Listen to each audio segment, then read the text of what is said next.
the Joe Rogan's experience. Let me know if you can't hear me because of that motherfucker, Jamie. He brought in a whole jar of jelly beans and he wanted us to count them, but he already ate them all. And now he has a sign over his chest that says, "Can't talk, tummy too sore."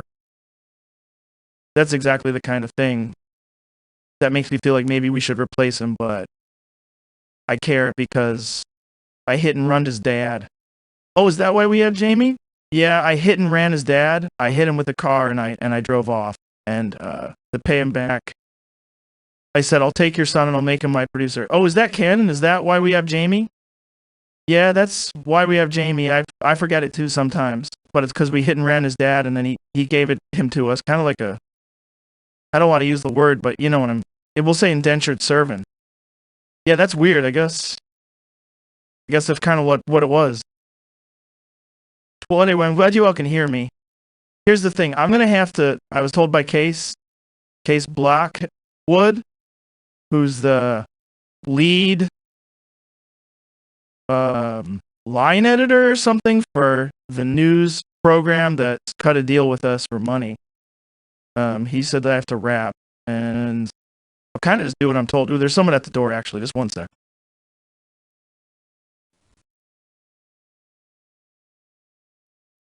It was Jamie. You wouldn't guess who that was.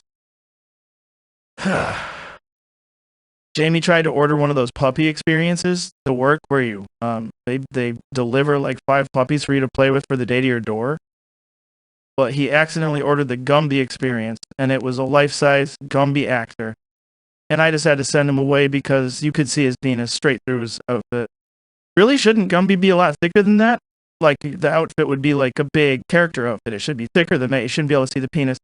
This was just a man painted green in green sweatpants, and you could see his penis. So I sent him away. Jamie's looking really upset, but he can't talk because he ate all those jelly beans. The point is, we need to get this rap. I'm sorry for delaying so long.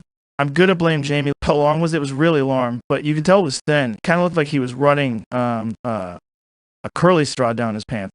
It was all looped up like a curly straw, like a snake that got all turned around on itself. Yeah, like a pipe cleaner that's going through a really curvy drain. It almost did look like ridged and spiky like a pipe cleaner. The Gumby that Jamie ordered. That's so interesting, Joe. I've honestly never seen a Gumby like that. I've never seen a real life Gumby. Maybe that's what they're supposed to look. I'm sorry, I'm getting distracted. I'm supposed to rap. But I think that'll work. Sorry to cough. I'm sure that sounds really good. Jamie, do you remember to turn off the mic when I cough? There's absolutely no way he'll remember to do that. There's no audio now?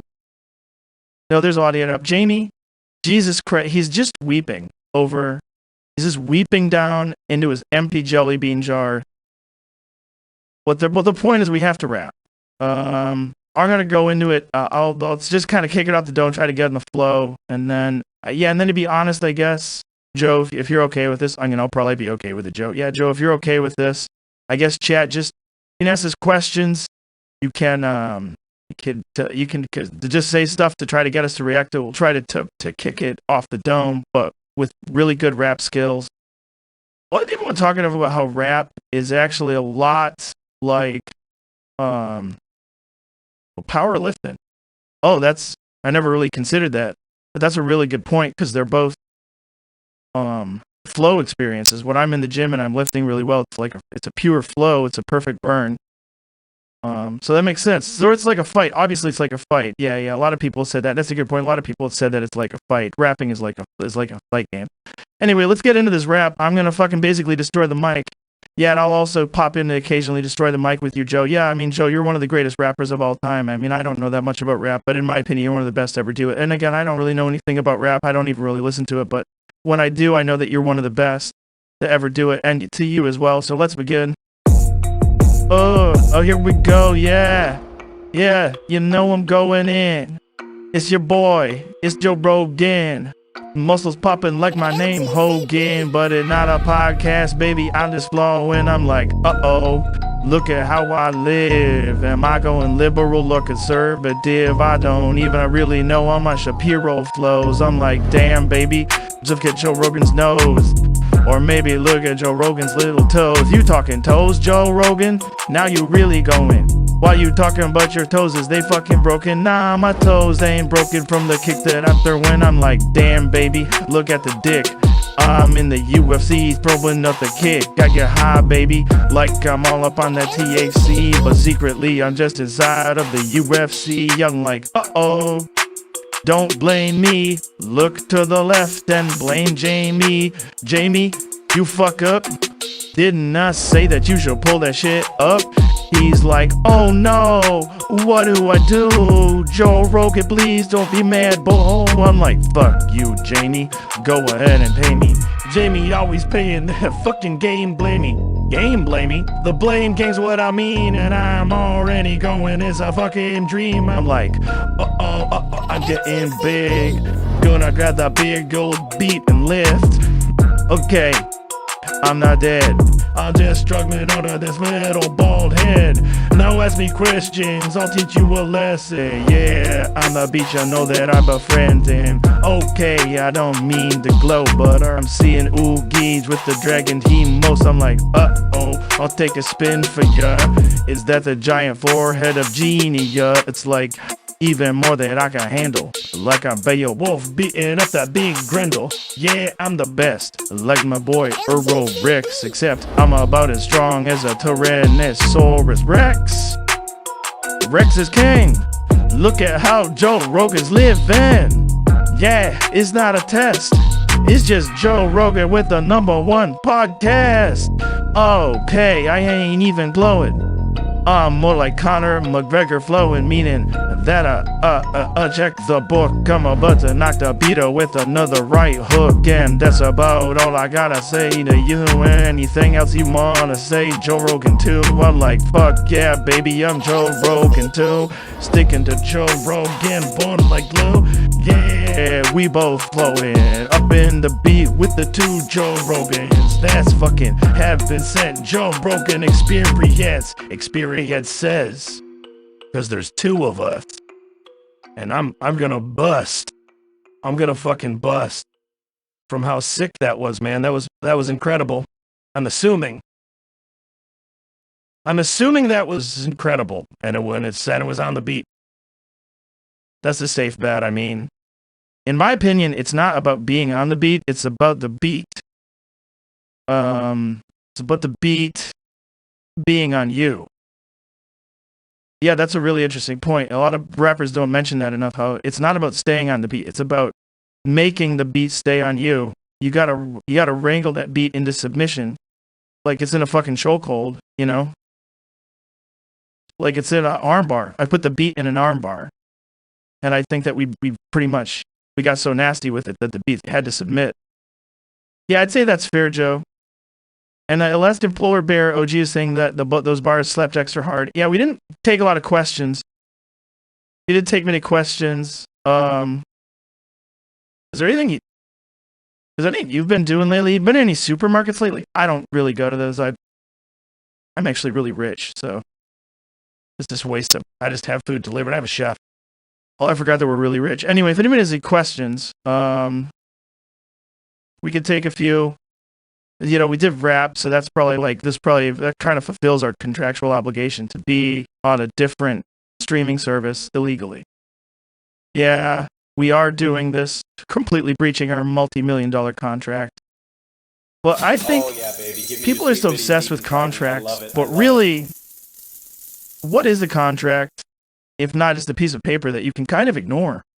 Yeah, not enough people. I talk to a lot of lawyers, and they say when you sign something, unless you are on like enough Adderall to be proven clinically the opposite of insane, clinically too sane to lie, you can actually wiggle out of almost any contract by just saying you were out of your mind. Yeah, and I mean, for us, that shouldn't really be that hard. I mean, I'm pretty on the record about often being on drugs. I think that makes me basically legally bulletproof. Someone's asking if you have a seat on Musk's Mars ride. I'm assuming, yes. He's been texting me constantly asking for fight advice, and I've been giving it to him. A lot of people are saying he would lose in the fight to Zuckerberg, which is apparently also off. Oh, it's already off? But they had like they were gonna do it in Rome under ancient gladiatorial rules. I was wondering what that meant. Because I mean, obviously, Elon Musk is one of the smartest guys, and he's in great shape. Yeah, I mean, no one has ever questioned that Elon Musk is a legitimate fighter and it could be a real contender. Yeah, I mean, I'm going on the record, me, Joe Rogan, saying that Elon Musk could have been a contender, but apparently the fight is already off because they're busy. They're like busy guys. I'm sure they would do it. A lot of haters are saying that they're just trying to wiggle out of it, but in my opinion, they both look good without their shirt on. Not enough people say that. Like, and you know, everybody's so. A lot of people think I'm homophobic just because I say terrible stuff about trans people and stuff. But I'm really not. I love everybody, and I'm not afraid to admit when guys look great with their shirts off, and both of them look great in different ways.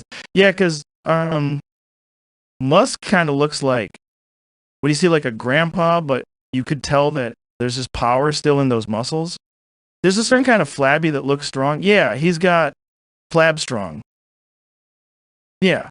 Okay, let's take another question. Not a question here, but I wanted to say it's hard to listen to you fall for the anti-Semitic dog whistle conspiracy theories you occasionally regurgitate. It's kind of sad.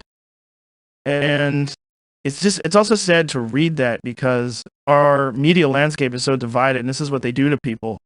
They make you think that what you're hearing is conspiracy, when really you're just hearing two friends basically share a good laugh. Yeah, well, none of people know that this is a comedy podcast where, sure, I might have a bunch of senators and congressmen and theoretical physicists on, but it's really about comedy. And like, just don't take it so seriously when I directly state my opinion. Yeah, like directly stating your opinion doesn't mean that you mean it. Yeah, like you don't have to mean every opinion that you say that you mean.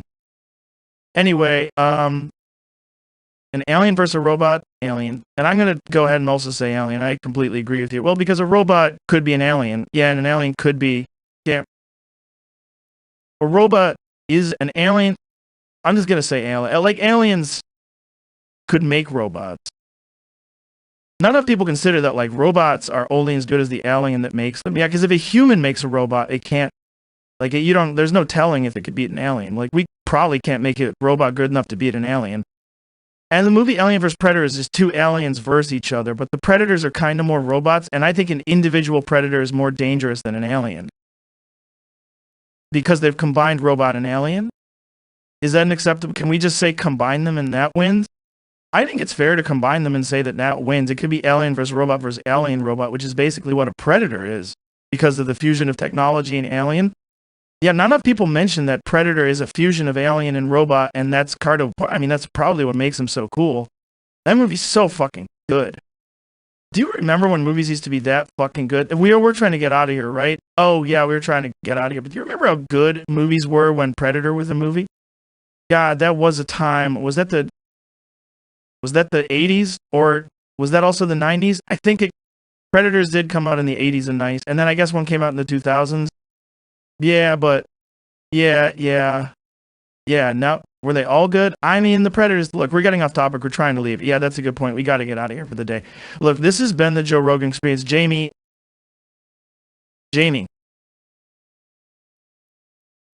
trying to carve a gravestone out of bread. What? What is? Oh, he is. Yeah, I didn't understand what he was doing at first, but he's made a big loaf of bread. And he's trying to shape it like a gravestone, but he does not have the dexterity to make a gravestone out of any material, in my opinion, let alone bread, which if you cut too hard, it just gets mushy. He's just mushing. I think he was trying to put R.I.P. Joe Rogan because he's mad at me on a big bread and then shape it like a gravestone, which is just such a weird thing for him to do. His burns don't make sense, and he should really try to do better, but he, of course, failed, and he's just mushing the bread up. Yeah, I mean, it's amazing that you could even tell that's what he's going for. And he's weeping again. He's weeping on the bread, and he's weeping into the jelly beans. And it's smudged up his sign from earlier. And I can hear the Gumby from earlier outside masturbating. And I do feel like I'm gonna have to dock his pay. I mean, we don't pay him. Yeah, but I'm gonna add a couple of years to his contract of service. Anyway, this is the Joe Rogan Experience, and I basically killed the mic, and I agree, Joe. I think you killed the mic, and I think you killed it as well, Joe. And I think it's safe to say we're one of the greatest rappers of all time. Yeah, I think in summation, basically, we're probably the best to ever do it, and this was the Joe Rogan Experience. Jamie, put down the bread. The Joe Rogan's experience